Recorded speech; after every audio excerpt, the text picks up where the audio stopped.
വെള്ളിയുടെ വിലയെപ്പറ്റി ഇപ്പോൾ എല്ലായിടത്തും ചർച്ചയാണല്ലോ. ഈയൊരു ഭയങ്കരമായ കുതിച്ചുചാട്ടത്തിന് പിന്നിൽ ശരിക്കും എന്താണ് സംഭവിച്ചുകൊണ്ടിരിക്കുന്നത്? നമുക്കതൊന്ന് ആഴത്തിൽ പരിശോധിക്കാം. ഒന്ന് നോക്കിക്കേ, വെള്ളിയുടെ വില ഔൺസിന് $51. ഇത് വെറുമൊരു വിലയല്ല, കഴിഞ്ഞ 45 വർഷത്തിനിടയിലെ ഏറ്റവും ഉയർന്ന വിലയാണിത്. അതായത് 1980 ശേഷം നമ്മളിങ്ങനൊരു വില കാണുന്നത് ആദ്യമായിട്ടാണ്. അപ്പോൾ എല്ലാവരുടെയും മനസ്സിൽ ഒരേ ചോദ്യമായിരിക്കും അല്ലേ? ഇതൊരു ഊഹക്കച്ചവടം കാരണം പൊങ്ങിവന്ന ഒരു കുമിളയാണോ, അതോ ഇതിലും വലുതായി എന്തെങ്കിലും ഇതിന്റെ പിന്നിൽ സംഭവിക്കുന്നുണ്ടോ? അതാണ് നമ്മളിന്ന് ചർച്ച ചെയ്യാൻ പോകുന്നത്. അപ്പോൾ ഇതിന്റെയൊക്കെ യഥാർത്ഥ കാരണം എന്താണെന്നല്ലേ? സംഭവം ഇതാണ്. വെള്ളിയുടെ റോള് തന്നെ മൊത്തത്തിൽ മാറിയിരിക്കുന്നു. പണ്ട് നമ്മൾ സ്വർണം പോലെ കണ്ടിരുന്ന ഒരു വിലപിടിപ്പുള്ള ലോഹം എന്നതിനപ്പുറം ഇന്ന് ടെക്നോളജി ലോകത്തെ മുന്നോട്ട് നയിക്കുന്ന ഒരു ഇൻഡസ്ട്രിയൽ പവർ ഹൗസായി വെള്ളി മാറിയിരിക്കുകയാണ്. ഈ കണക്ക് കേട്ടാൽ നിങ്ങൾ ശരിക്കും ഞെട്ടും. ലോകത്തുൽപ്പാദിപ്പിക്കുന്ന വെള്ളിയുടെ 60%, അതെ 60% പോകുന്നത് ഇൻഡസ്ട്രിയൽ ആവശ്യങ്ങൾക്കാണ്. ഇതൊരു ചെറിയ കാര്യമല്ല. വെള്ളിയുടെ തലവിധി തന്നെ മാറ്റിമറിച്ച ഒരു സംഭവമാണിത്. ഇതിലേറ്റവും വലിയ ഉദാഹരണമാണ് സോളാർ പാനലുകൾ. നമ്മൾ ഹരിതോർജ്ജത്തിലേക്ക് മാറുന്നതിൻ്റെ ഭാഗമായി എല്ലായിടത്തും സോളാർ പാനലുകൾ വരുന്നുണ്ടല്ലോ. അതിൻ്റെ നിർമ്മാണത്തിൽ വെള്ളിക്കൊരു പ്രധാന പങ്കുണ്ട്. 2025 മാത്രം സോളാർ ഇൻഡസ്ട്രിക്ക് വേണ്ടി വരുന്നത് ഏകദേശം 20 കോടി ഔൺസ് വെള്ളിയാണ്. ഒന്ന് ആലോചിച്ച് നോക്കൂ, അതെത്ര വലിയൊരളവാണെന്ന്. ഇനി അടുത്തത് നോക്കാം, ഇലക്ട്രിക് വാഹനങ്ങൾ. ലോകം മുഴുവൻ ഇപ്പോൾ ഇലക്ട്രിക് വാഹനങ്ങൾക്ക് പിന്നാലെയാണ്. ഇതും വെള്ളിയുടെ ഡിമാൻഡ് കൂട്ടുകയാണ്. കാരണം ഒരു സാധാരണ പെട്രോൾ കാറിൽ ഉപയോഗിക്കുന്നതിൻ്റെ ഏകദേശം ഇരട്ടിയോളം വെള്ളി ഒരു ഇലക്ട്രിക് കാറിന് ആവശ്യമുണ്ട്. അപ്പോൾ കൂടുതൽ EVകൾ നിരത്തിലിറങ്ങുമ്പോൾ വെള്ളിയുടെ ആവശ്യവും കൂടും. അതുമാത്രമല്ല, നമ്മളിപ്പോൾ ഉപയോഗിക്കുന്ന സൂപ്പർ ഫാസ്റ്റ് 5G നെറ്റ്വർക്കില്ലേ, അതിന്റെ അടിസ്ഥാന സൗകര്യങ്ങൾ ഒരുക്കുന്നതിലും വെള്ളി ഒരു നിർണായക ഘടകമാണ്. കണക്കുകൾ പ്രകാരം 2030 ആകുമ്പോഴേക്കും 5G ടെക്നോളജിക്ക് വേണ്ടിയുള്ള വെള്ളിയുടെ ആവശ്യം 206% വർദ്ധിക്കുമെന്നാണ് പറയുന്നത്. ശരിക്കും ഒരു വൻ കുതിച്ചുചാട്ടം.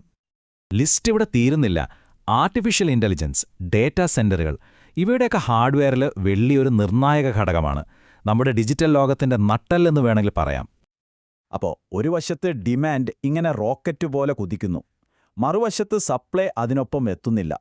സ്വാഭാവികമായും മാർക്കറ്റിൽ ഒരു സ്ക്വീസ് അഥവാ വലിയൊരു ഞെരുക്കം അനുഭവപ്പെടും.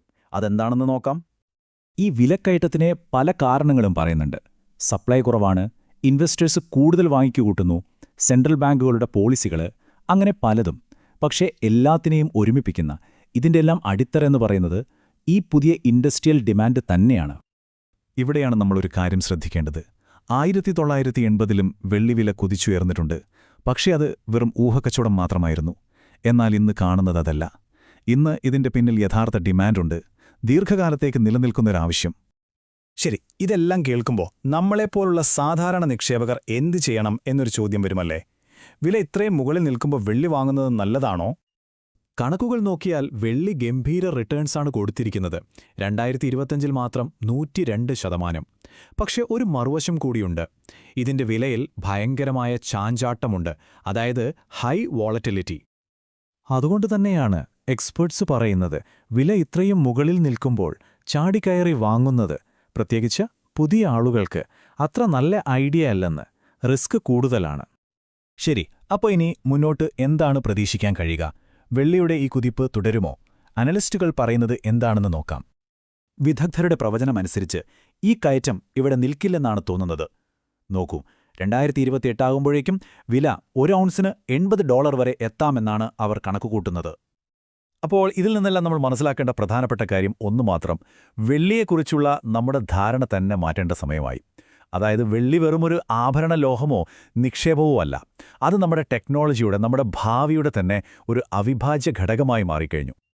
അപ്പോൾ നമുക്ക് ഈയൊരു ചോദ്യത്തോട് അവസാനിപ്പിക്കാം. നമ്മുടെ ഭാവി ഗ്രീൻ ടെക്നോളജിയാണ് നിർമ്മിക്കാൻ പോകുന്നതെങ്കിൽ 20-ാം നൂറ്റാണ്ടിൽ എണ്ണയ്ക്ക് എന്ത് സ്ഥാനമായിരുന്നു ഉണ്ടായിരുന്നത്, ആ സ്ഥാനം 21-ാം നൂറ്റാണ്ടിൽ വെള്ളിക്ക് ലഭിക്കുമോ? അതായത് വെള്ളി പുതിയ എണ്ണയായി മാറുമോ? ഇതൊരു വലിയ ചോദ്യമാണ്.